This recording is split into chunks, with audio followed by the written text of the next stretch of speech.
Hello everyone, it's great to have you all on board. It's another time with enthusiastic tutor, Tutor Ayo. And basically, before we go into this class, I need to apologize for yesterday's class. It was a mess. The network was just rolling against us and we're unable to do anything. I think we have about 30 minutes about into the class before we got disconnected, and I think it was even a bit fair. That's a bit fair with this department compared to the other department that we had less than 5 minutes before the whole thing just crashed, right? So hopefully very positive that today we are going to have the network on our side. All right, so with this being said, let's go straight into it. Okay, so I have today we are taking our bearing from as POL215. Taking our bearing from classical political theory thinkers. All right, classical political theory thinkers. And now we're going to be taking our bearing from, we're going to be observing, we're going to be dissecting the life, the belief, and everything of some of these political philosophers. And we will be starting with that of Socrates. All right, Socrates, who happens to be one of Greek, all right, greatest philosophers. He did not propose any specific knowledge or policy precisely. Um, Socrates happens to be one of Greece's greatest philosophers, all right. Definitely, he showed how he was able to show how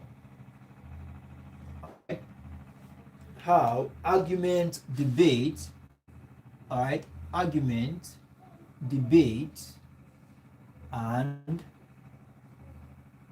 dialogue, all right, can help solve certain problems. All right, Socrates' way of interacting, should I say, Socrates' way of teaching or communicating with his student is more of dialogue. All right, so involves in discussion, dialogue, all right, debate and arguments with his students. Now, basically, Socrates, all right, he was called in his days, in his time, he was called the father, all right, the father of philosophy. All right, he was called the father of philosophy.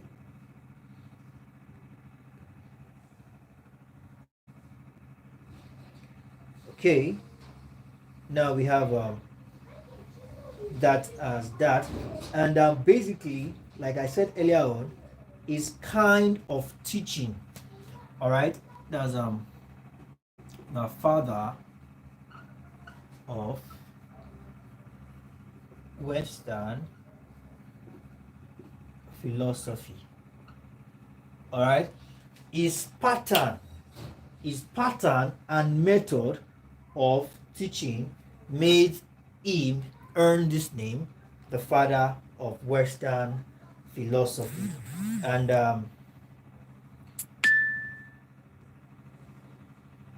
like I said earlier on, his method of teaching is more of dialogue with his students. Dialogue with his students. Okay? Now, most of what we know about Socrates, most during his time, even do much publication or thereabouts. It was after his demise, all right, that his own students that became very successful and well known, which is Plato. It was after the demise of that. He said that most of what we know about Socrates comes from the work of Plato, who happens to be one of his pupils. All right, Socrates. All right, he lived. Plato is Socrates' student. Okay, and most of the works of Socrates that we know is from Plato's work, and basically uh, he lived in Greek city of Athens. Socrates, he lived in Greek city. He lived in Greek in the city of Athens.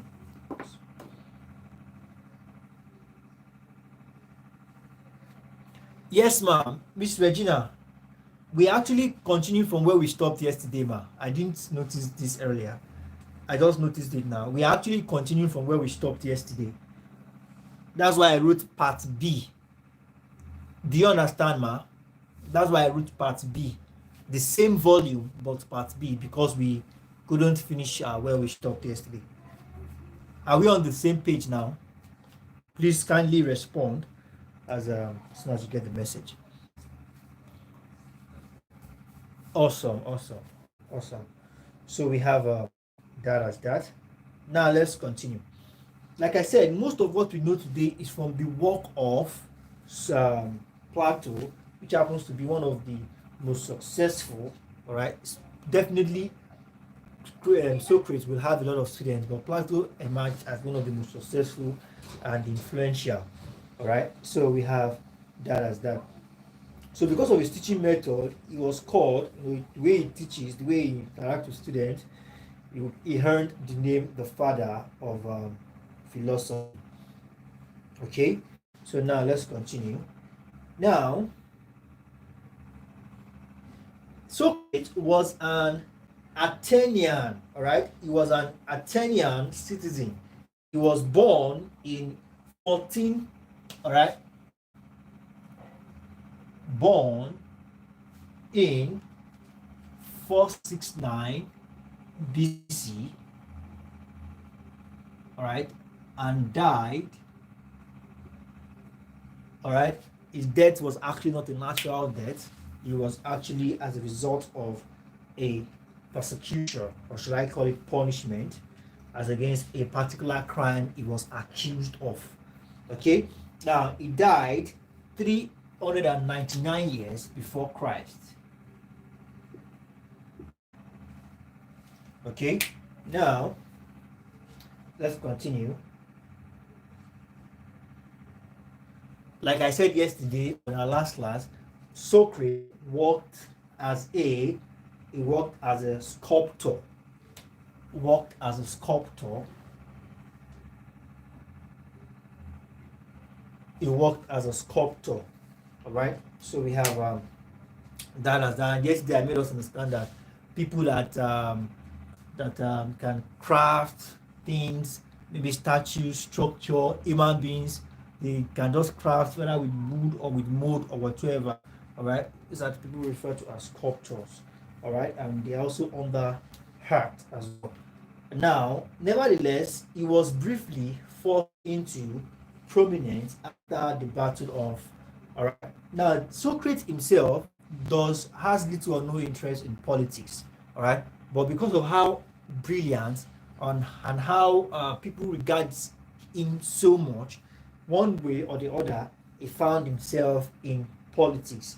All right. Like I said earlier, he was briefly forced into prominence. All right. He was forced into prominence. He got, like, when we say prominence, he's this kind of person that he does not want to be he does not want to be on the front line. He just wants to do his thing from behind. All right. He does not want to be on the front line, because being on the front line in a society where he finds himself, he will definitely be involved in politics, and which is not one of his will. But briefly, he was forced into prominence after the battle of now the battle after the battle of that is Aginusia. After the battle of Aginusia, that's after the battle of Aginusia.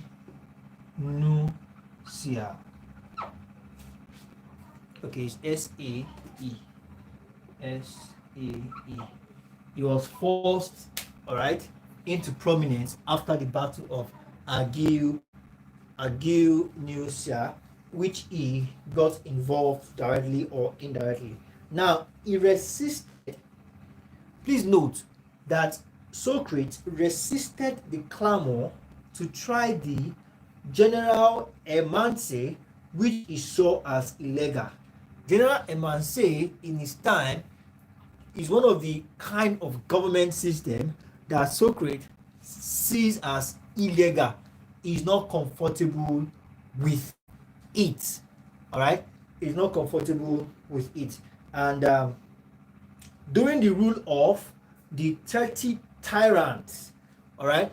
Now, please note that Socrates stood for what he believed in, and he kicked against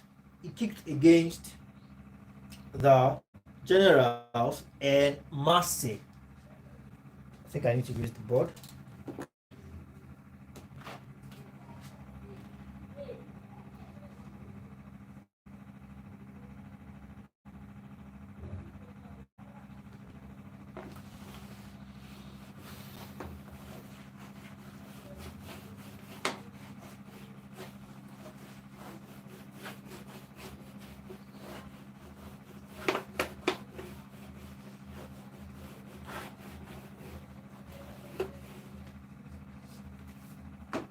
So, like I said, he kicked against the clamor to try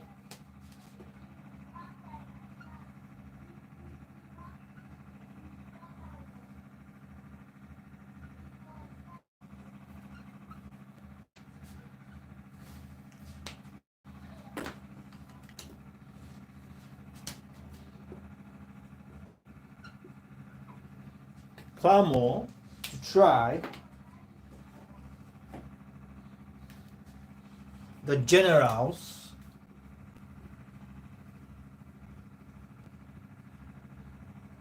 and Massey. All right, which was as illegal, which act as illegal, which he sees as illegal.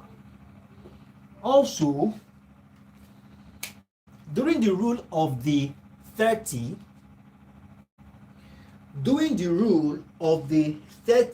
tyrants, which took place in 404 to 403 before Christ, 404 years to 403 years, that's 2 years interval. He refused an order to take part in arresting Leo of Salamis. Basically, like I said, this is the era of tyranny, all right, during the rule of 30 tyrants.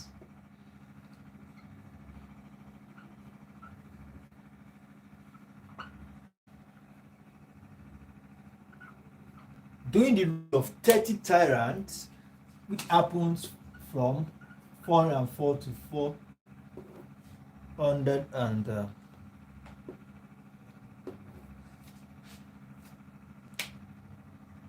404 to 403 before Christ.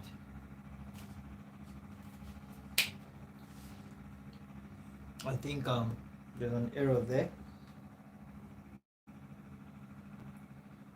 Just a moment.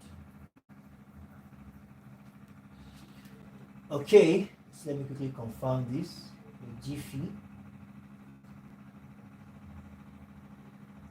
It's according to what I have here, 404 to 403. I didn't notice that until now. So let me just confirm that.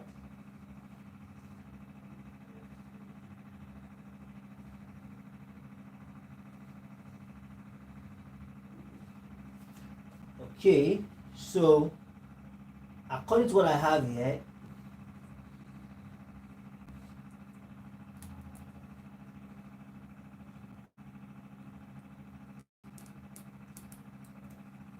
Now we are talking about Socrates, and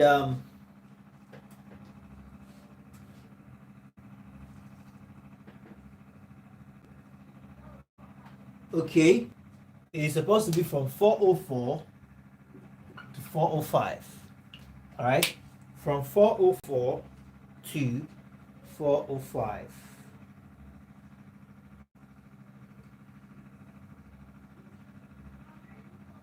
Okay, so that means there's an error from the material. So let's just continue.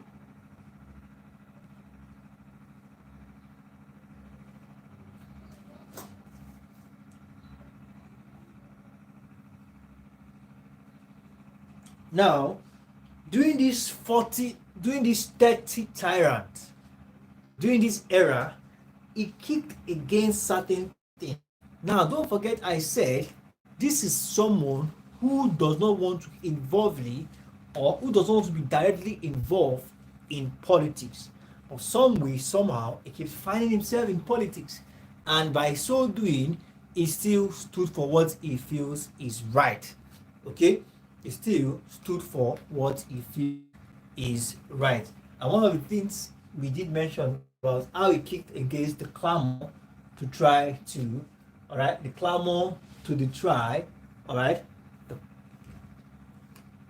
to try the generals and masses, which he sees as illegal, and also the he kicked against an arrest during the 30 tyrant, during the reign of the 30 tyrant. All right, and basically, according to what we have here, it says here that he refused an order to take part in this arrest. Saying he kicked against these two things and he stood for what he believes. Now, after the restoration of democracy, he was put on trial. All right, after he has stood for what he believed that was right, he believed in was right, he was actually put accused of some certain things, and he was put on trial. All right, he was put on trial after the restoration of democracy. He's not actually a fan of democracy as well. Democracy. After the restoration of democracy, he was put on a trial.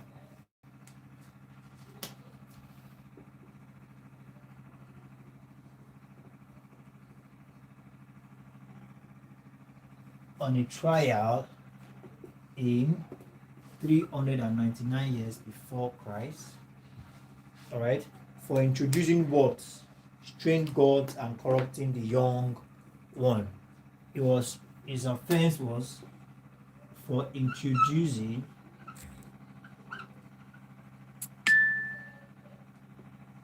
strange gods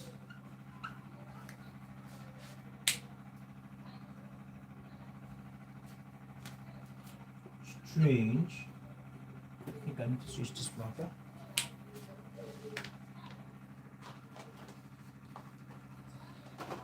For introducing strange gods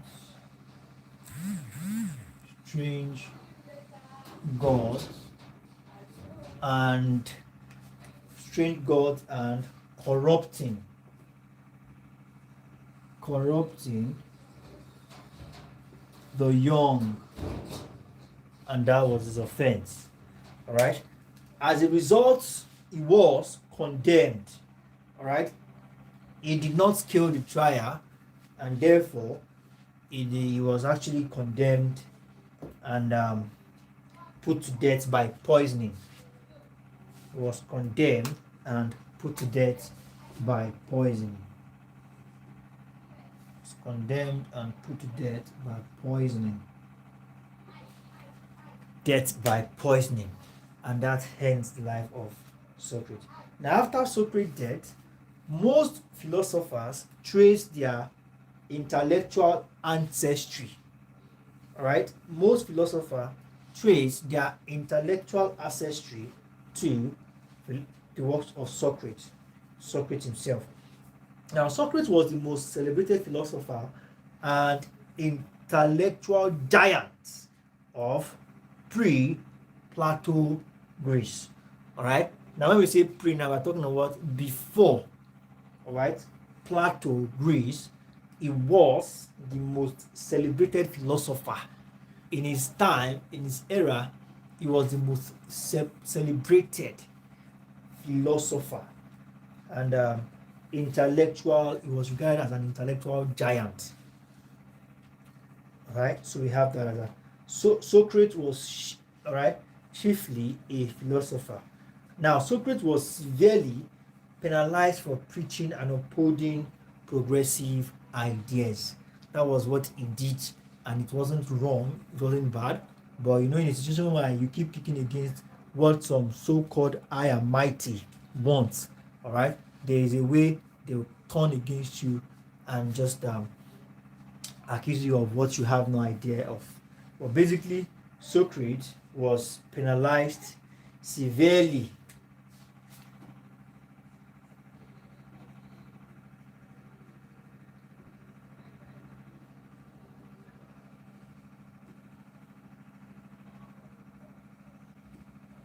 He was penalized severely.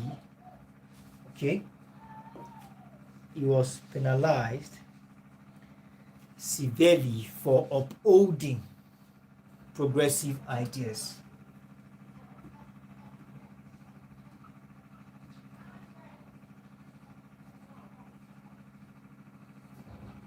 Progressive ideas. So we have that on that. Now, still on this note, the incident against him was Socrates is guilty of refusing to recognize the gods recognized by the states. All right. Now, why will Socrates be presenting what he tags progressive idea as against believing in the gods, all right, that the state believes in? For this reason, he was accused and he couldn't.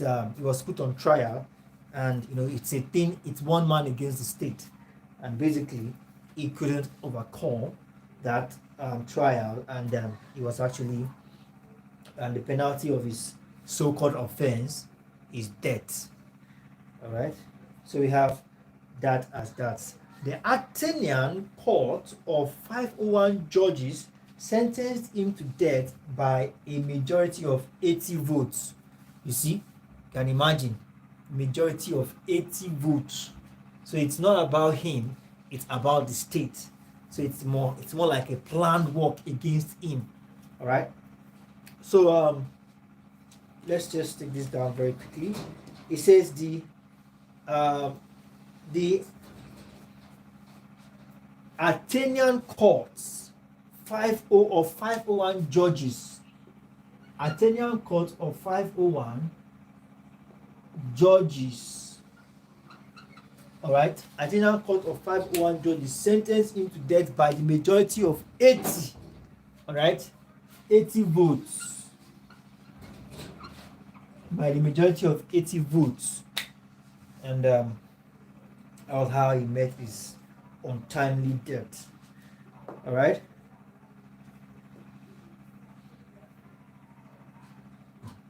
Socrates also discussed the concept of law. Okay. Socrates also discussed the concept of law, and he divided law into unwritten divine law and written divine law. Socrates he said something about the concept of law, and he divided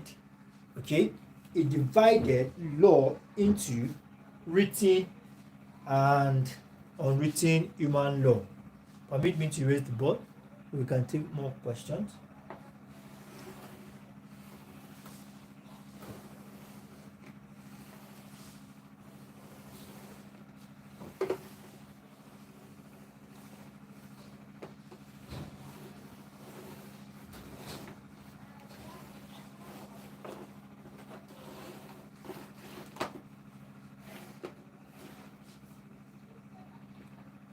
So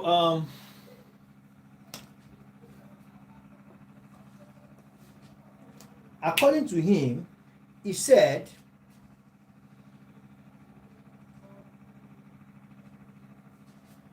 are we together? Now, he divided law into unwritten divine and written divine law. All right, unwritten divine law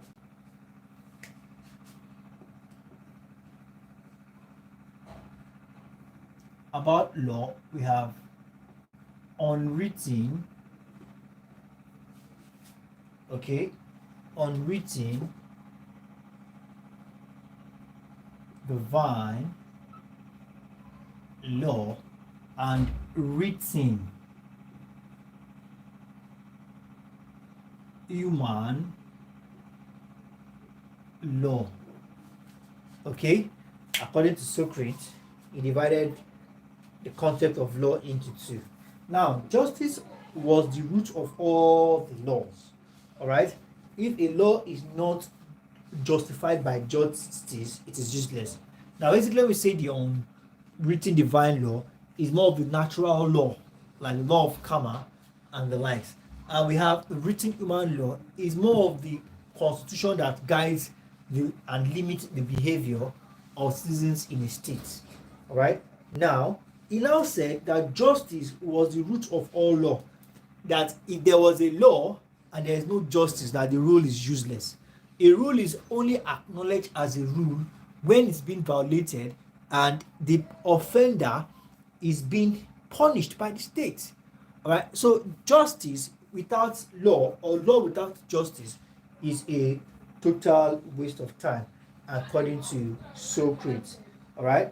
Now, if anything is not approved by justice,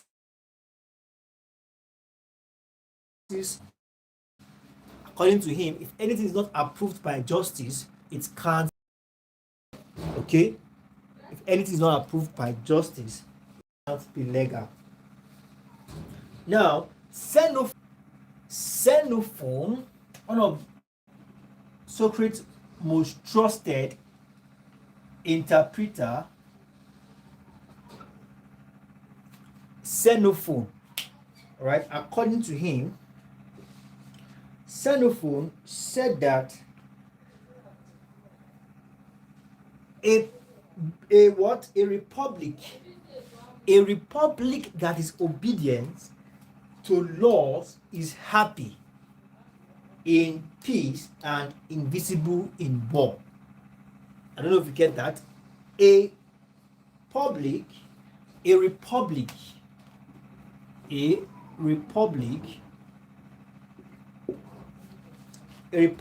that is obedient, that is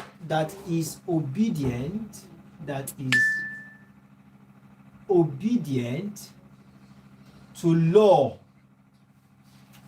that is obedient to laws, is happy. All right, is happy and invisible in war. Invisible in war. All right. So, according to Xenophon. Now, Socrates' understanding of legal obligation rests on a lot of analogies, all right, with what we call personal morality. Now, he holds that there are two reasons why we are obliged to obey the laws. Just two reasons. One, gratitude. Second, contract. Gratitude in the sense that the laws play a role for us as the role played by the people to whom we are obliged to be grateful. Now, when we talked about the concept of law. Okay, that's CSS 211. That's a criminology. That's practice of that's delinquency, crime and delinquency. This afternoon, we're talking about the concept of law. Do you know that, just like what Socrates said, that if the law exists and there is no justice, that law is as useless as it can be. Now, do you know when it comes to law, if there is no citizen, if there are no citizens, there is no need for law. Humans set this law to limit or to, there's something called deterrent. We talked about that this afternoon. Deterrents are regulations, certain rules to discourage citizens or people from doing certain things in the society. All right, and a law is useless, just like what Socrates said, that there's no justice, there's no point having law. Now, according to what we did this afternoon in that course, CSS 211, a law is not complete without punishment. All right. If it is written that do not abuse a girl child that is not up to, like, do not abuse a girl child, basically. So if somebody now says, okay, what's there if I abuse a girl child, what will happen?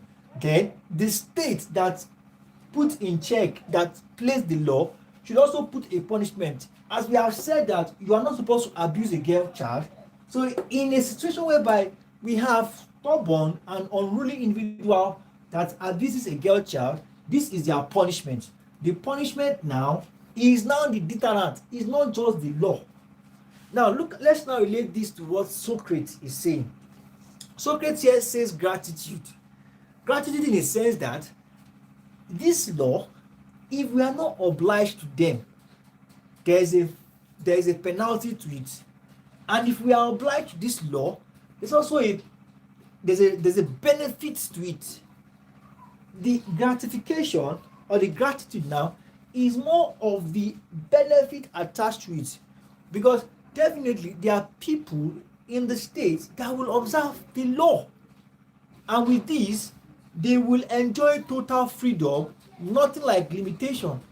Right? And for those that feel that they can't obey the law, there is a punishment for them. So it is, all right, it plays a role of what we call, we are obliged to be grateful. We are obliged to be grateful. Right? Because definitely there's an arrangement for unruly people. All right, and if you don't want to fall under this punishment, then deter from doing certain things. I don't know if we get it. Now, contract, on the other hand, Socrates agreed to obey the laws. All right, basically, contract in this, contract. When we talk about contract, I think we spoke about that in verse 205. That's the legal path to business. Before we can acknowledge a contract, there has to be a minimum of two parties. All right, and both parties must be at the receiving end, in the sense that not receiving end per se, but they must be at the benefiting end. All right, and when we talk about contracts, there's something called consent. If one person gives his consent and the other person does not, then we don't have a contract yet. So law as a contract now is, okay, the state is saying this is what you are expected to do as a citizen. And you as a citizen say, okay, yes, I think this is fair enough. I will respond respectively. All right, I will respond accordingly. Then you have agreed with the state to oblige, all right, to rules and regulation. And so doing, the contract effect has taken place. So according to Socrates, gratitude and contract, there are the two reasons why we should be obliged to obey the law. Now, like I said earlier on, Socrates is not a fan of democracy. He was a fan of what we call philosopher king. He was a great supporter, a great supporter of philosopher king. All right, this philosopher king, we'll get to know more about it when we are observing the works of Plato. All right, he spoke at length about it, but in a nutshell, philosopher king is just about, let me just give us in a nutshell what it means. it is a system of government whereby only the best, like when I say best, the best in all. Before you attain the level of governance, you must be the best in what you do. Best in art, best in science, best in this, best in that. And you must be up to the age of 50 before you can attain the level of authority. This is what this means. All right? We'll get to understand better when we talk about the works of Plato.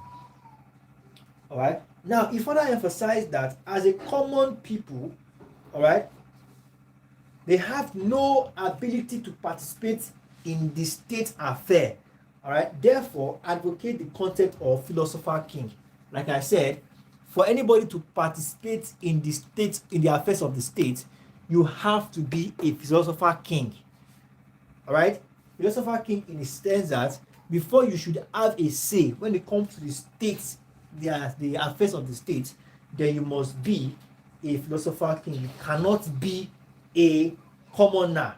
You cannot be a commoner. You cannot be a minority. You must minority in the sense that you have not been a philosopher king. All right, you have not gone through series of trainings and rudiments before you get to that position. According to him, he said only a philosopher king is ought.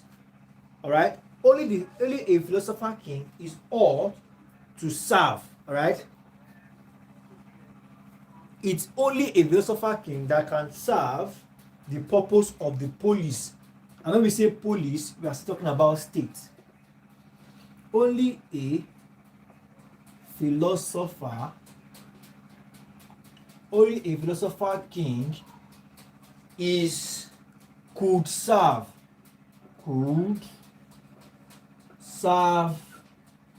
the police.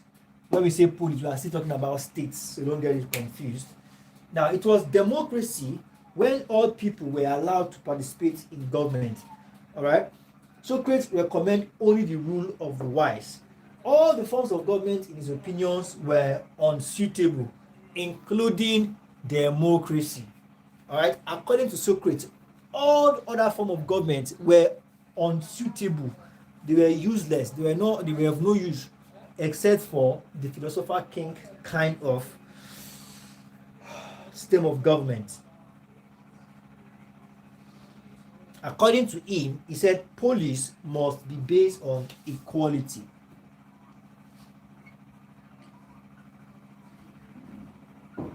Must be based on equality. According to him, he says police must be based on equality. So we have that.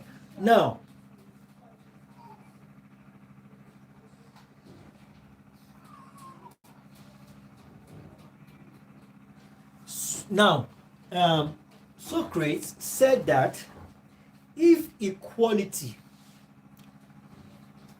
is being violated, it would result in disorder, chaos, and distribution of normal activities of the police. Meaning that if this equality that I said a police must be based on is being violated, all right, equality in the sense of the law, the standard of a state, then there will be chaos, there will be disorder, all right, and things will go wrong. And Socrates also said something about geometric equality, all right. His equality was geometric. So we have geometric equality, that is GE. And what does it mean by geometric equality? Socrates' geometric equality means, all right, political justice and equity. Political justice and equity. All right. Political justice and equity, all right, judgment in terms of political virtue as distinct from simple numerical arithmetical quality. Now, Look at the standard is given for a system of government. He said political justice and equality, or equity, I beg your pardon. Now, for you to exhibit this properly, you cannot be a commoner, all right? You indeed have to be a philosopher king, all right? And being a philosopher king, like I said, you have to be the best of the best, okay? You have to do well in art, in science, in philosophy, in literature. You can name them. You have to be the best, okay? That was the standard. That was the standard.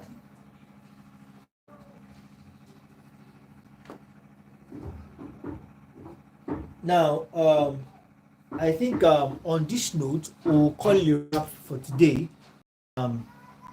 Socrates and last politics, all right, ethical politics, which is said without ethics, politics is bound to contaminate the whole society. He also introduced what we call ethical politics. Now, for an ideal or good, ethics and politics must work hand in hand to have an ideal state.